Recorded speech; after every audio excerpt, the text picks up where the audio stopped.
Selling biscuits is not how Nazar Ahmed thought he'd be earning a living to support his family. An employee at the state-run broadcaster, he says he earns about 80,000 Sudanese pounds a month. Before violence between the army and the paramilitary rapid support forces broke out in April 2023, that was worth about $130. Now it's worth just over $20, forcing him to take on odd jobs to put food on the table. Before the war, we used to get incentives and bonuses on top of our salaries. But because of the war, state institutions moved to Port Sudan and Atbara. I stayed in Khartoum. Now I earn only my basic salary. So I'm working additional jobs because the salary is barely enough for 2 to 3 days.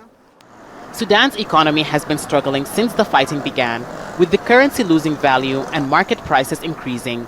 But with most of the GDP going towards the conflict, salaries for those working in government institutions have remained the same, but they receive a regular salary. More than 60% of Sudanese were casual workers before the conflict, earning a daily wage from temporary employment. But now, many have been displaced, and the demands for the job they did has either decreased or disappeared altogether, leaving those who depend on them struggling to survive. The ride-hailing app Tirhal used to employ more than 1 million people in Khartoum, providing taxi drivers with additional income. The company, like many others, stopped operating when the streets became too dangerous. People like Sami Ibrahim found themselves without an income. He taught himself another trade. My income before the war is not like it is now. Now it's lower. I used to earn as a driver from the Tirhal app and from my work as a musician, and it was enough to sustain my family. The government says 35 million people, more than 70% of the population, now live in poverty, up from 21% before the conflict. In the capital, that figure is higher.